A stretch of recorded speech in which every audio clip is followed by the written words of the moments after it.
Tonight, we've got something a little different, I guess. My guest this evening is one of the country's leading authorities on cats. Joan Moore has written about these creatures that share our homes for many years and is able to give us a whole new insight into their behaviour. Tonight, she's here for a chat and to play a few records as well. Hi, Joan. Hello there. Thanks for joining us. How are you? I'm fine, thank you. Good. Welcome to the show. I don't know where... I suppose the best way to start is to perhaps pinpoint where your love of cats came from.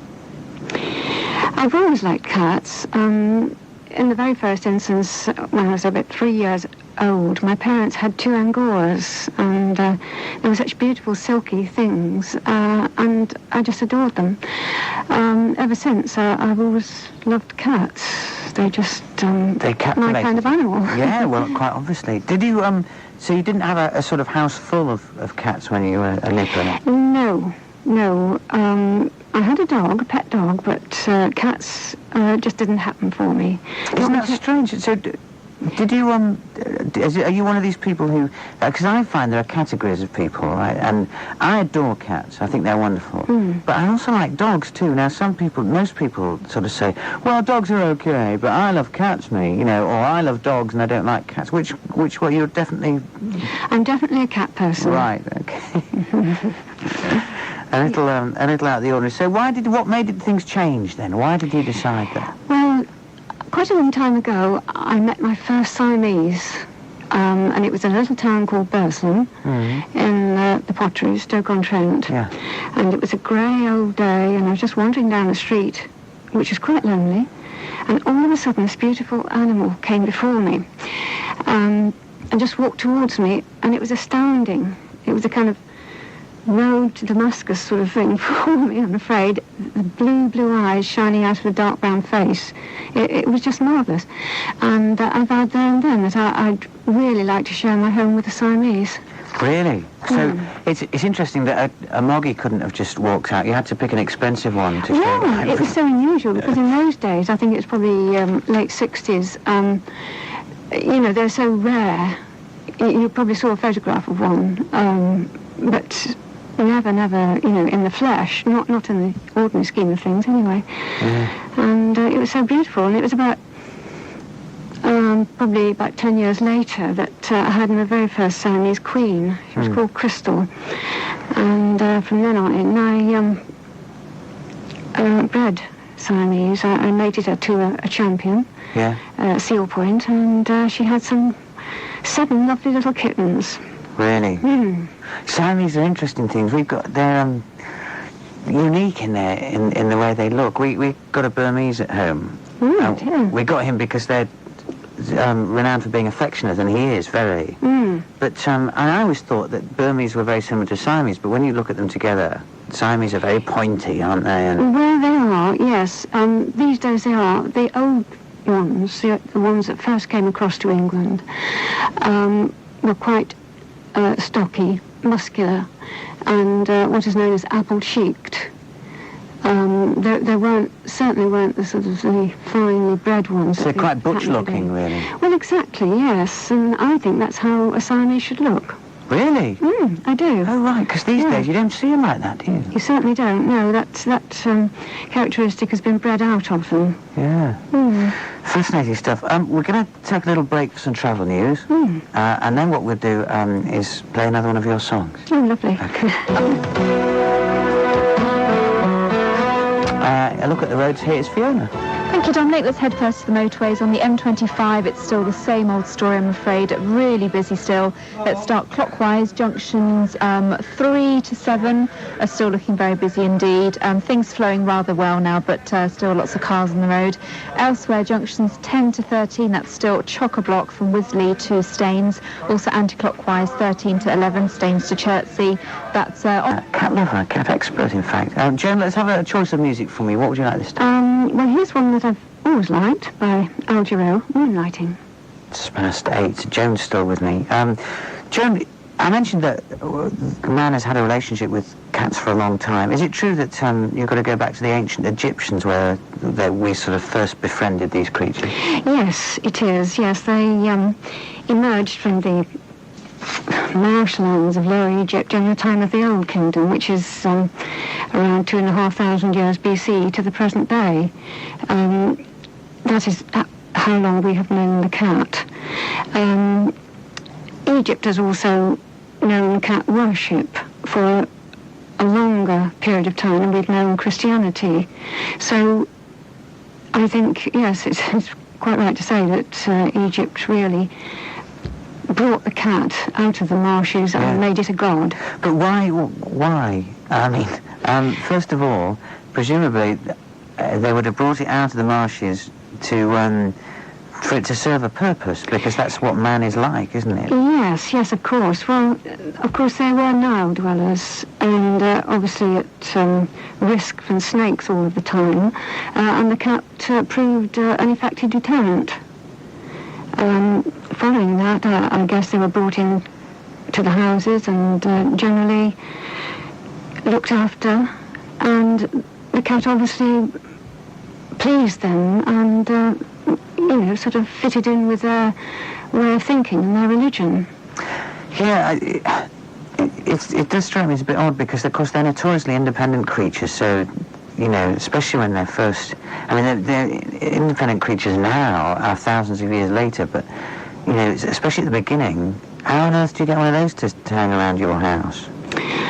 Well, they're always very keen on food, I mean, obviously you could lure it in with food, but I'm not too sure. I don't think the records go back as far as that to say how they came into the homes, but they certainly did, and they were accorded the greatest of respect. Yeah, again, I mean, you see, I find this a bit hard to cope with, because I love cats. I think they're wonderful creatures, but I don't get... I just think it's all a bit sort of sad and mixed up that they sort of worshipped, I just think it's a bit odd, really. Yes, well,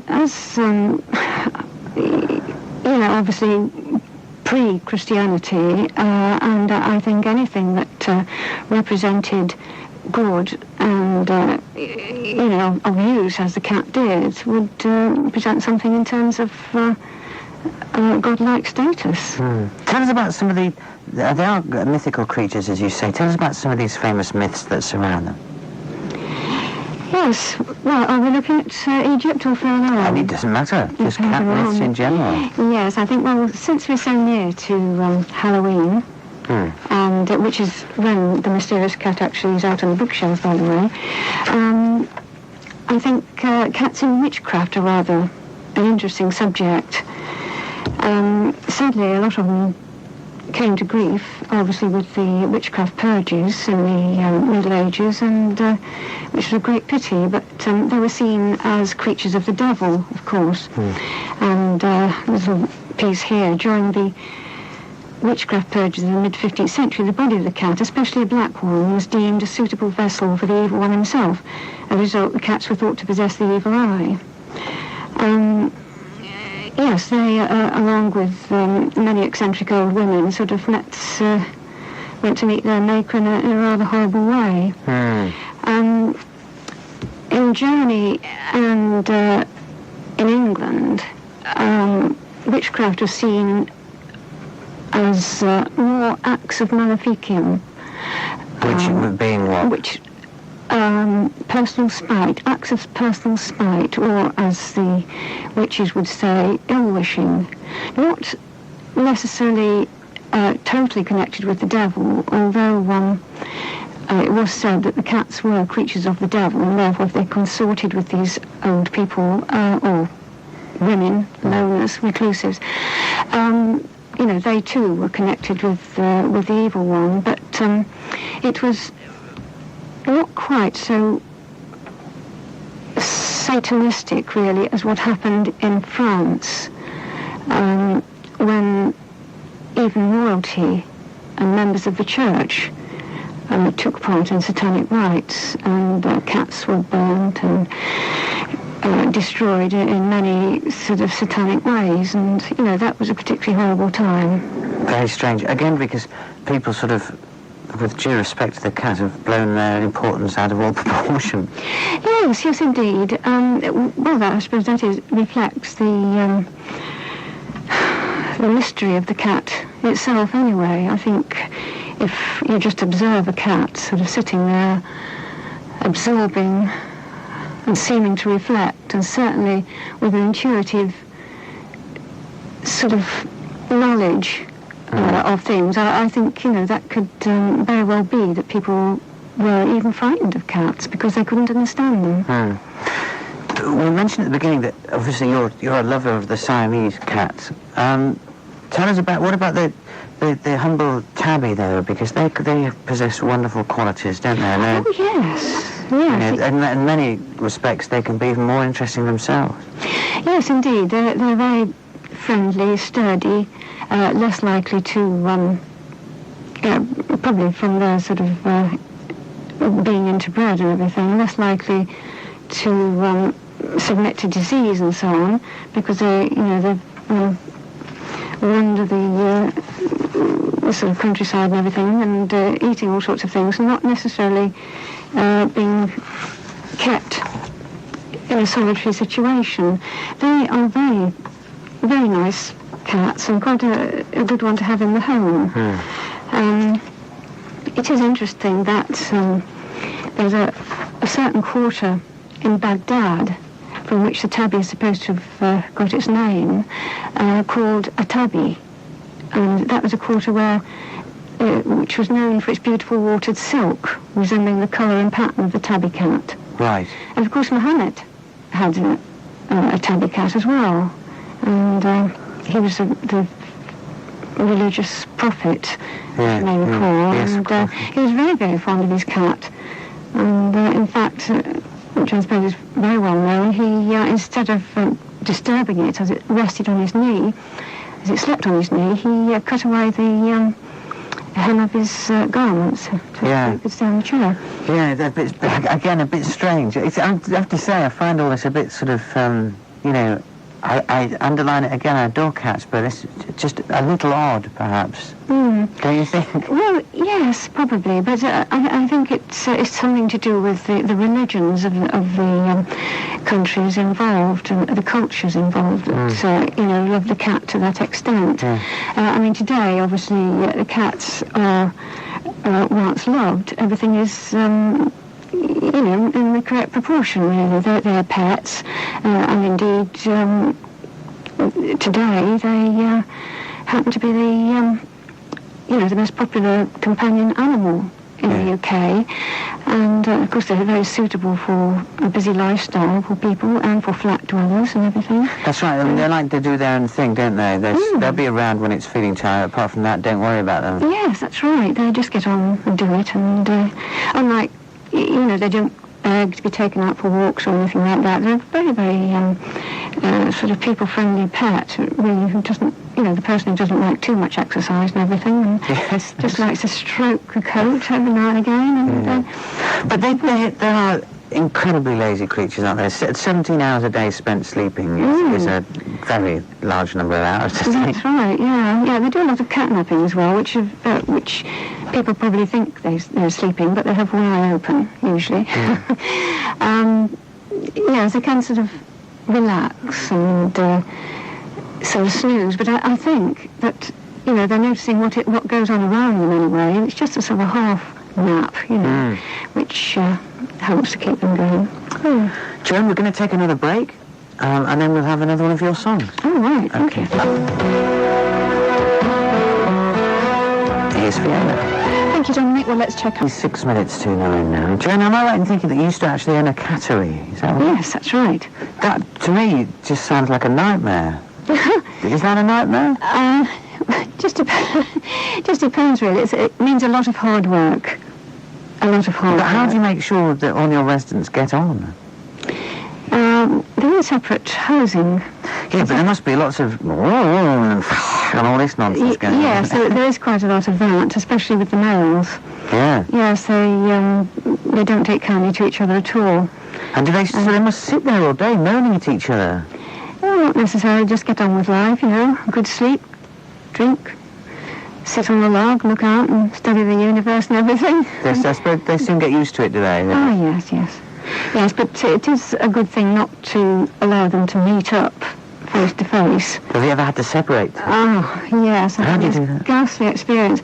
Well, I was sort of cleaning out the cattery, and the boys were in separate rooms in the house. Yeah. Somehow they got loose and they were together, and I heard this awful sort of low moaning going on. I realised what it was. Yes. And I thought, well, if I take them off their guard, I can probably just stop them before it, gets too bad. I came up behind them and just snatched one of them away. Bad news, because he just turned round and his canines just sort of dug straight into my finger. And, the upshot of it was, of course, that you dropped him. I dropped the cat, yeah. But eventually, over 24 hours, my finger swelled up so much that it was a case of nearly almost having to have it amputated. It was a terrible thing. But it was not the cat's fault. It was not Nijinsky's fault at all. It was mine. I should have known better. I should have had gloves on anyway, sort of thick leather gloves or whatever, if I was going to handle them like that. Because it's, they're quite explosive when they're just about to sort of confront and start a fight. So that was bad news, okay. We always find, I suppose they've got to be outside for this, but we always found a bucket of cold water makes them think again. Well, exactly, sure it does. Yes, normally people recommend sort of water pistols. But I didn't have one to hand, I just rushed in. They despise water so much, don't they? They really do hate it. Yes, they do, but of course when you share with cats, it's a good idea to bath them 2 or 3 days beforehand. And that is a work of art as well. How do you go about doing that then? Right, well, first of all, the water's obviously got to be quite warm, yet not too hot or anything like that, because they're quite sensitive, little feet and everything. Sure. Yes, just hold the cat round the neck, swish it quickly with the shampoo and whatever with one hand, swill it down, and then throw a towel over it, drag it out, and just pat it dry. I bet it has something to say about that, doesn't it? Sometimes they're quite, I don't know, sort of hypnotised by it all, but they can get a little bit naughty, I would say. Yeah. So how many were you looking after at your cattery then? I had around 24 cats all together, because I also took in rescued cats, and they were separately, and some of them were in the house and everything. I wonder what the moggies make of the posh ones.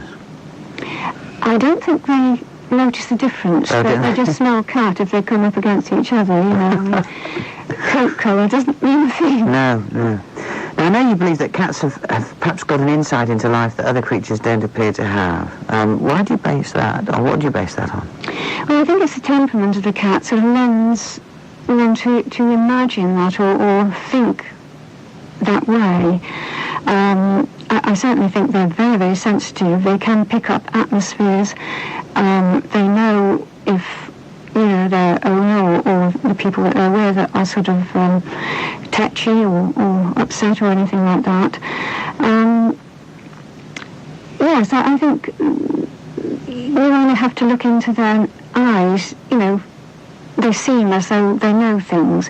And of course, it's just a small step from there to think that obviously magic is within the cat.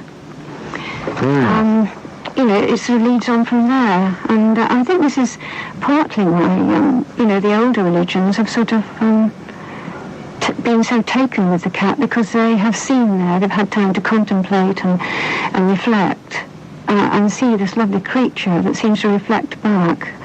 And, it's just gone on from there. And also you also think that perhaps they promote well-being as well. In what respect? Well, they do. Certainly it has been proved they have a therapeutic value with the sick and the elderly. In that, stroking a cat decreases the heartbeat, so that, you become calm and stress-free. And of course the cat does like that, and that sort of reciprocal purr that happens as you stroke a cat, it reflects in yourself, and you know that you're giving the cat something that it likes, and the cat is coming back with the same